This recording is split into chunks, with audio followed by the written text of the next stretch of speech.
Serious? Who was the worst coworker you ever had?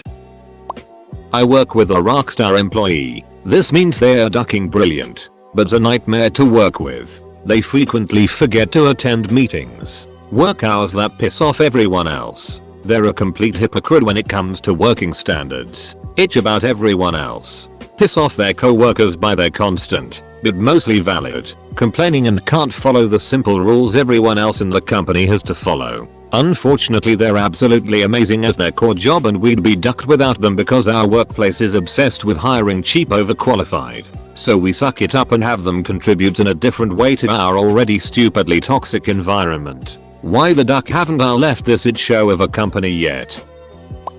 I worked in a bookstore. We had a cafe and the cafe manager was my worst coworker ever. She was nice and all but so unhygienic. We'd had to discuss more than once not using the dish sink in the cafe's back room to bathe herself in. She always smelled slightly sour. Well, one day while covering the cafe manager's break, an employee discovered a pair of freshly stained underwear that she'd washed in the dish sink hanging off the counter in the cafe's back room. She got fired for that one. Edit. She was not homeless. I'd driven her home more than once when her car was totaled, and from what we were told she owned her home. Other issues? Maybe. Couldn't say and I won't speculate, but regardless, it isn't a minimum wage employee's job to look out for their bosses who make twice as much as they do. IDK how she even got promoted. Honestly, I will say she was promoted a few months before the general manager was fired and replaced, and then she was fired by the new GM after this event. Had a girl starting her PhD in the lab I worked. She was the embodiment of entitled, lazy and spoiled. She said come late, leave early, do next to no work and constantly complained she needed more money. After a while we all just hated her, mostly due to the fact that while we all worked our asses off, she did next to nothing but bosses didn't seem to care at all and just let her hang around in the lab for years. When the time came to hand in her thesis, we were all curious what she had hand, and since she basically hadn't done any work, I was convinced she had somehow weasel her way out of it, like she had done all the time. I was convinced that when you can pull off being in a lab for years doing no work but no one fires you, you must be somehow a bit clever to pull that off. But nope. She failed so spectacularly, like I'd never seen anyone fail before or since. So note to everyone, you cannot be lazy and stupid. You can only be one of the two. Update. Since a few people asked, here's how she failed. It was a combination of shortcomings. One issue was really basic admin stuff. Things like not sticking to the required format, not handing in additional documents which were required, and or not sticking to deadlines when it came to handing in the written thesis itself. And apparently she wanted to hand in her thesis without checking back with her advisor's pies. When they did get the thesis to check, turned out the content of what she had written was apparently not exactly up to scratch. As far as I know, they gave her another few months to fix all the shortcomings, giving her a new deadline, but she never handed anything in. The subject matter expert who was supposed to be my mentor decided she was threatened by my existence and seized every opportunity to try to get me fired. I didn't get fired. I worked extra hard to figure it all out on my own and eventually got promoted because of it. So duck you, Janet. He was 17 at the time. We'll call him Jerry. We were working in a grocery store when I met him. Jerry wanted so bad to be a bodybuilder bro. He idolized The Rock. He spent countless hours in the gym every day. He woke up at 4 AM to run 5k, only slept for 20-minute increments throughout the day because that's what Marines do. And he made sure everyone knew about his no excuses attitude. And all he ever did was complain and make excuses. Jerry would give speeches about hard work and dedication, and whatever other BS he obviously pulled from a motivational Instagram that day. He really did put time in at the gym though. He had the arms and chest to show it. But if you gave the kid a basic task, he was useless. Cleaning the bathrooms? He left stains and toilet paper everywhere. Stocking shelves? Product was always facing the wrong way or in the wrong spot. Offering additional assistance to customers? He never bothered. Always got yelled at. And never changed. Even just consistently working was an issue for Jerry because he had to stop like every hour to eat a snack or drink a Monster.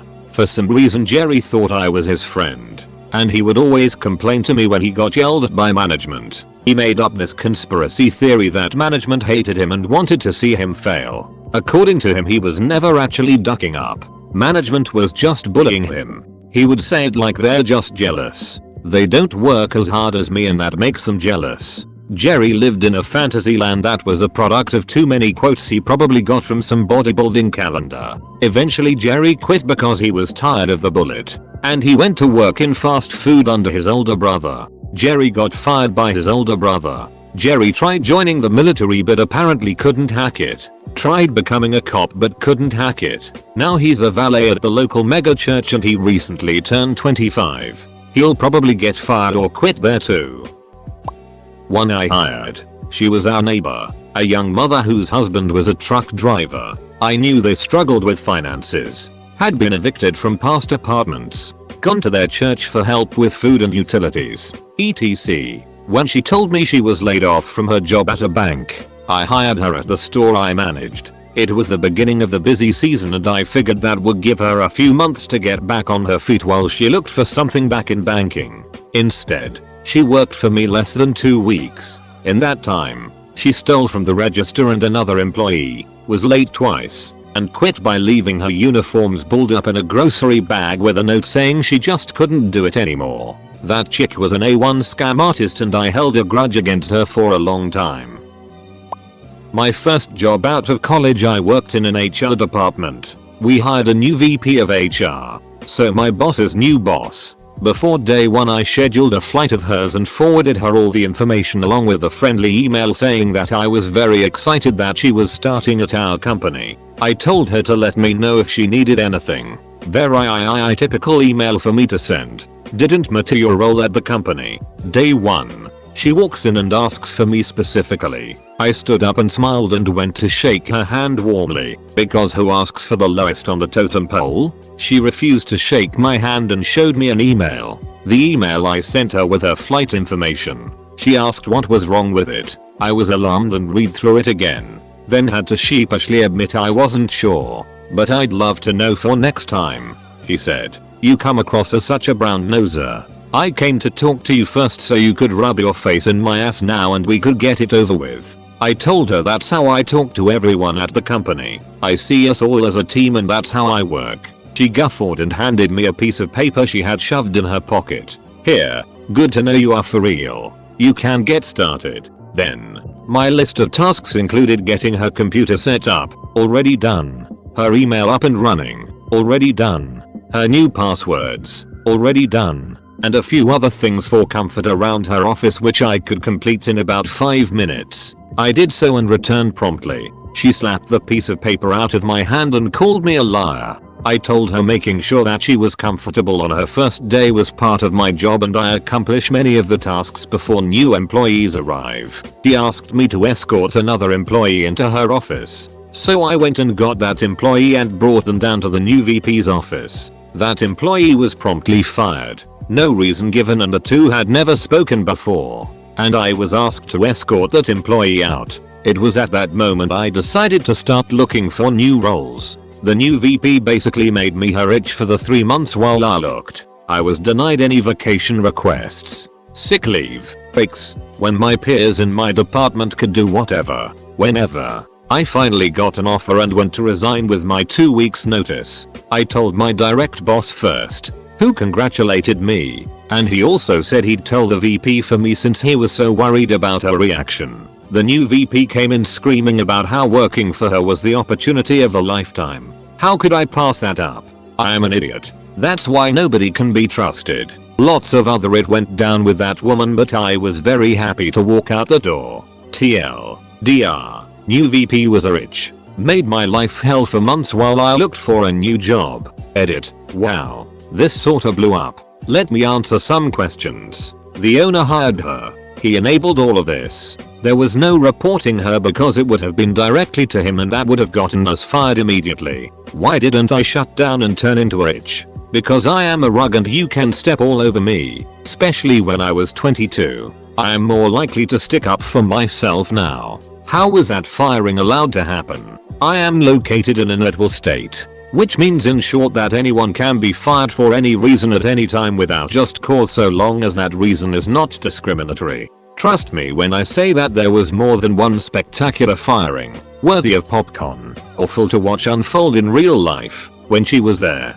Another story about this itch. About 1 month into her tenure, she pulled all of us into a room and made sure we were sitting down. She then told us that a department member of ours had committed suicide over the weekend. We were shocked and saddened and obviously emotional. VP then did two things. She didn't let us go home to mourn in peace, and we weren't allowed to tell anyone that this employee had died. Only that they were no longer at the company. I could only apologize when people asked. Say I was not allowed to talk about it. And quietly suggest that they Google her and that they could come to me with any concerns. Her obituary was public and one of the first things you would see on a cursory Google search. VPH went to the funeral on the company's behalf and forbade us from going. We ended up putting a picture of her up and paying our respects that way in a corner of the office. Everyone was looking for a new role after that.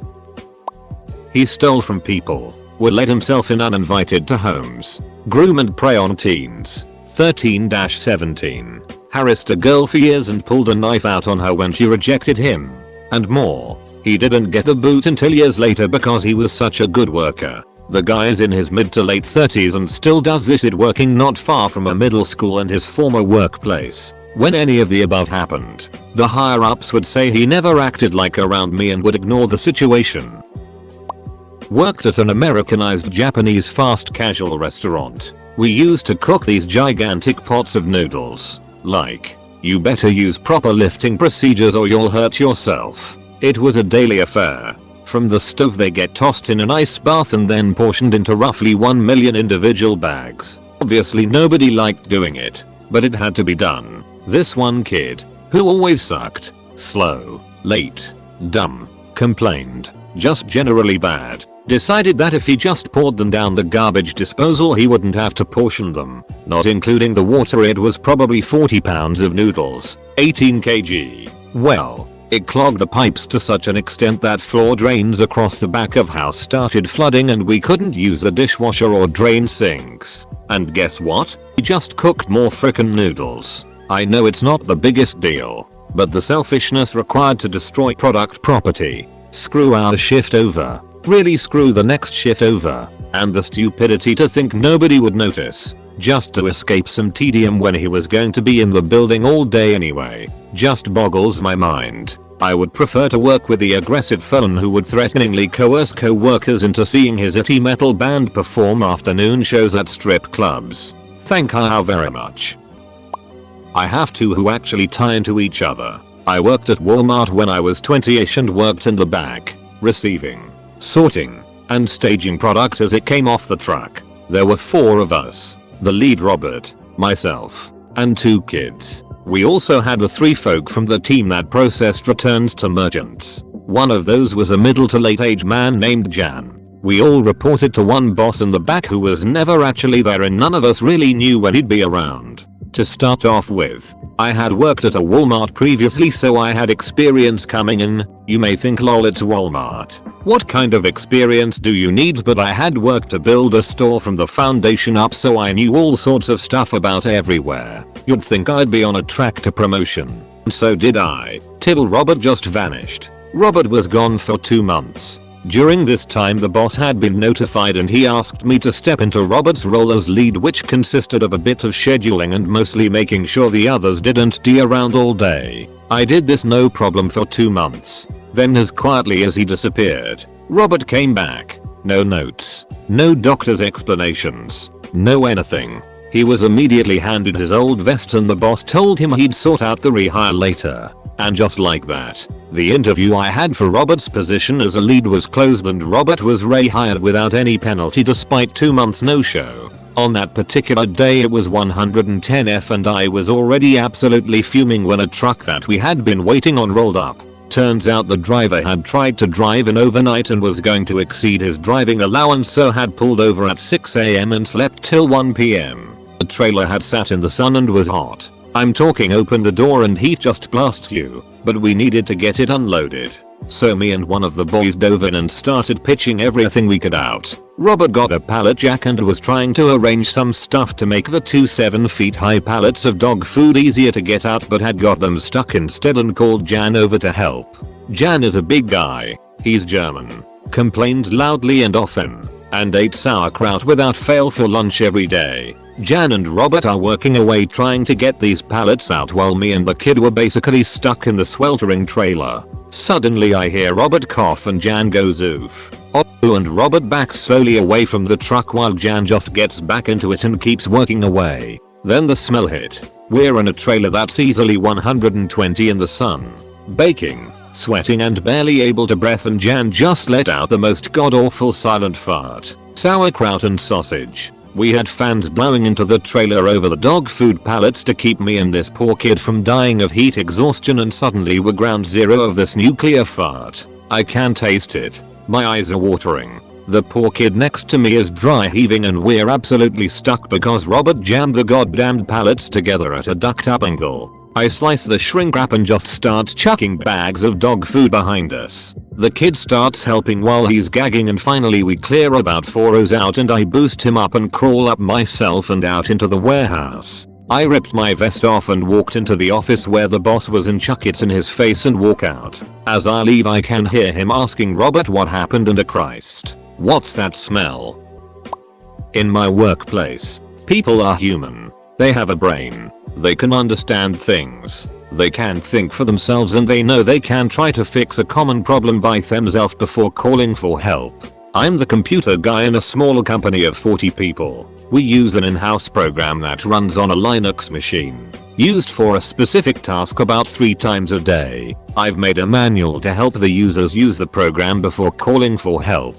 At first, it was straightforward and short. Over time, people made mistakes when following the instructions because they skipped a step or didn't act naturally, click once instead of twice to open a folder, etc. So to fix this, I made the manual slightly longer, with details and screenshots. At this point, I had several pages to show how to save a file. Click on the program's save button. On the new window double click on the folder named X. Then click on save. All with screenshots of each step. The button circled in red, as if they were mentally and visually impaired. Anyone can use the program, even if they don't have half a brain. Every year, I did a personalized training for each user. I spent an hour with them, going through the manual, explaining the steps, answering questions. Well, this one guy just didn't get it. He gave himself the mission to make himself look dumber than a pile of steaming poo. Instead of going through the manual, working the steps and going on with this privileged instruction,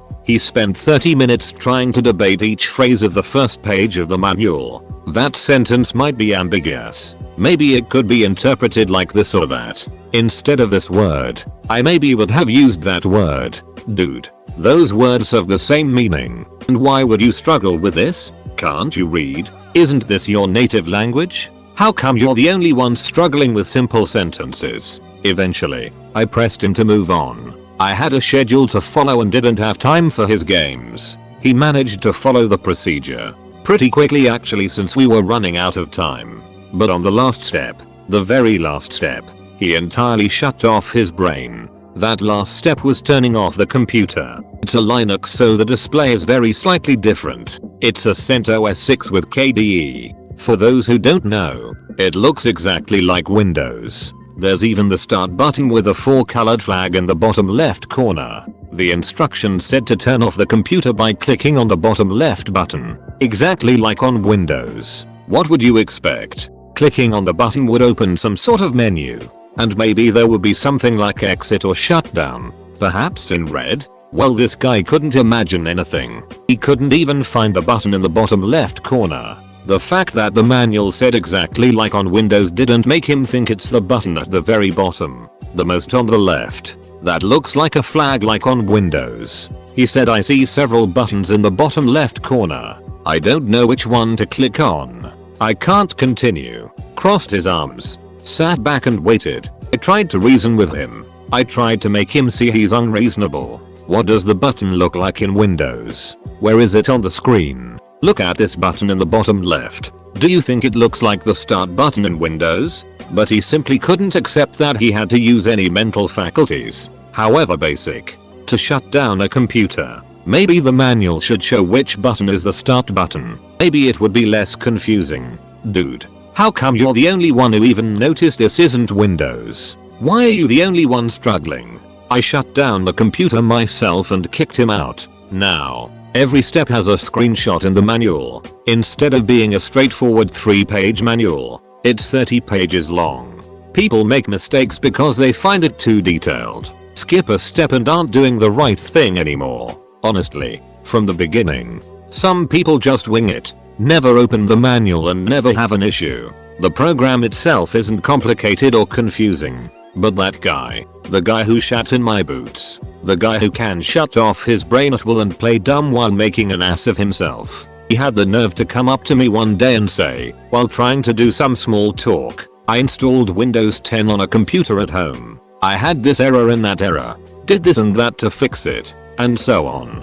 So he does have a brain. He can use an OS with which he isn't familiar, and even troubleshoots it. But he thinks he can make me believe he can't shut down a computer by using the same interface that is implemented in most computers for the last 30 years. Worse still, he sometimes calls me because he is having issues with that program I've patiently trained him on when he has an issue. When I come to the rescue, he always says, see, computers aren't always so reliable after all. All those ones and zeros sometimes get mixed up. But after one look, I tell him, read this sentence in the manual. You didn't do this step. You have done a mistake. It's never the program's fault. It's always yours. You cannot even read. It's been years. But I still think about that day with anger. I will never forgive. I will never forget. She was actually a very nice person, but she made my job so much more difficult. When I was a new graduate vet at my first job, there was another new vet working there as well. Now, I have some self-esteem and confidence issues myself, but she was something else. For months, she'd come find me for nearly literally every other consult to get me to examine her animal to make sure she didn't miss anything or talk to her clients because she wasn't able to say things like, no, this doesn't need antibiotics to them. I was effectively doing 2 jobs half the time. It got even worse when one senior vet got sick and the other quit. So it was literally just me and her at what was supposed to be a 4-vet practice for 6 weeks. Guy had my name in his diary notebook, listed under people that need to be taught a lesson. He was fired immediately and I wasn't allowed to come and go alone.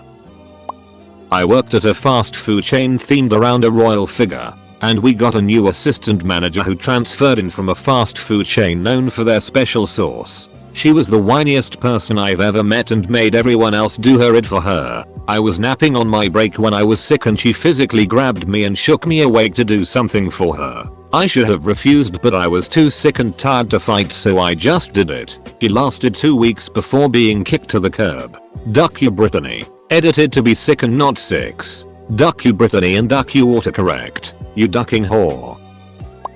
There was a guy I worked with who, while he was fine and good at his job, just didn't bathe.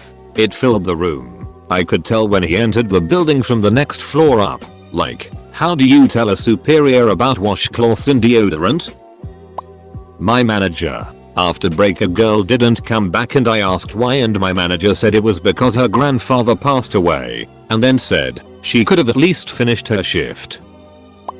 Someone who, by now, would go as an entitled Karen. I was still a teenager back then and it was just a side job for me. I was a sales assistant in a bakery, or, to be exact, in one store of a bakery chain. I had been there almost a year, worked 2-3 times every week and usually worked alone. Closing the store, I knew what I was doing. So did the apprentices who were my age. They hired a part-time worker. We were the age of her children and she treated us as if she had the right to give us orders. Didn't ask if we would clean the glasses but ordered us to. Didn't do things herself. Knew everything better. No, you can't take that cloth for window cleaning. Take the other. We always take the other one. The most horrible one was when I was with a customer and sold them a very big bread. Bigger than our paper bags. I put it into 2 bags. Not in the plastic bag, as bread really does not belong into plastic bags. In front of the customer she told me multiple times how what I was doing was wrong and I needed to do it differently and how dumb and wrong it was. I finished the sale and took her back and I, a 17-year-old, Scolded her massively never to do that in front of customers again and that she had no idea what she was talking about. Why was I so sure? A month before I had been to a workshop on product sales, profession attire and behavior, promotions, which covered exactly this behavior. The apprentices made her quit after a few months. Worked with the owner's son at a marketing company. Dude was disgusting. I would say about 400 pounds. Wore his pants under his belly, so belly was always hanging out. He had been let go a few years prior to when I started because a coworker caught him watching porn on his laptop while at work, and he had been rehired about a year after I started. This guy ate gefilte fish for lunch at least 3 days a week, would get sushi and drink the remaining soy sauce. Pants to the floor when he was at the urinal. Just an all-around slob. The last straw was when he pulled out his phone and thought his headphones were plugged in and was blasting some nasty ass porn in an office full of people. My friend had to tell him to turn it off. Nothing came of it. I left that place soon after. I worked as a barista for a while, and I had this one customer who came in a few times a week. He was awkward.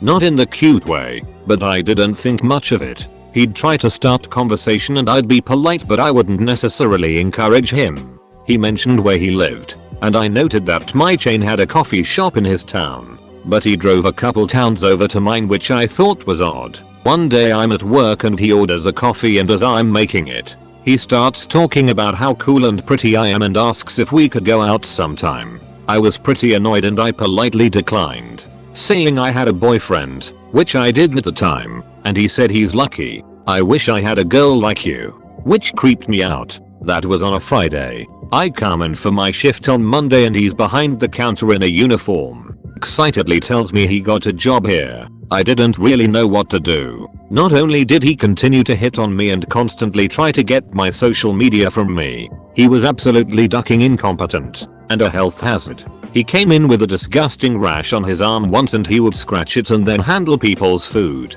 I told the manager if she didn't fire him I'd quit. I was the longest working employee there by far, so I figured she'd fire him. But she didn't. So I left. Edit.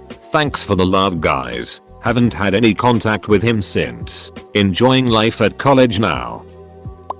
I used to work as an operations supervisor for a security company. I had a coworker that was used for backup. Let's call him James. We lost one of our regulars and had to use James. James would complain about the work all the time and he wasn't very good at his job.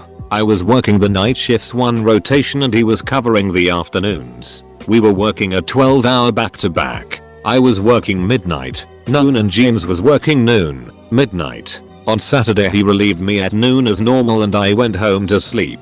I woke up around 8 PM and went for a run. I got a series of text messages but I didn't check my phone until I finished my run. When I finished I got texts from James. He told me that I needed to cover his shift the next day because he was too stressed out and needed time away from the office. Essentially he was asking me to cover my shift later that night, midnight, noon, cover his shift, noon, midnight, and then cover my normal shift, midnight, noon. He asked me to work a 36-hour shift because he was stressed out. I told him no and called him crazy. The moment I said this he agreed to come in as normal. Now fellow redditors, you might be asking why he needed to ask me this. The reason why he asked me to cover his shift was because there was a girl he liked but she started dating someone else. Thanks for coming to my TED Talks. Probably the guy I fired once for stealing. GM reversed my decision. Fired him again for walking out on the job. Again the GM reversed my decision. Oh, and he was facing prison time for nearly murdering his 15-month-old niece for crying. I believe he's locked up now.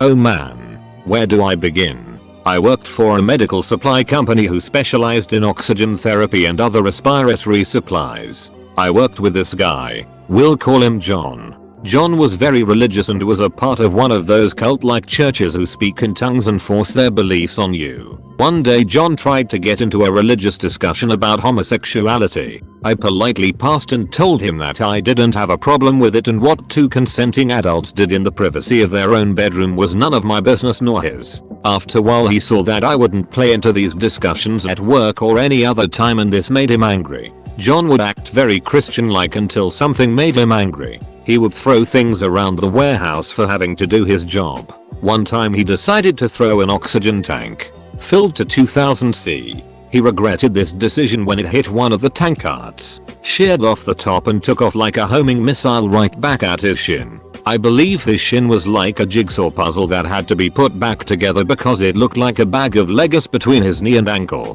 What's even better is that since he was such an asshole to me and everyone else he worked with, refused to pick up his phone for on-call like machine failure, so it would be forwarded to me in the middle of the night. I decided to let the manager know how this happened. John spent months out of work and fought the company to get workman's comp, but when they found out how it happened, he was denied. I'm assuming because he was an idiot with a short fuse. Instant karma.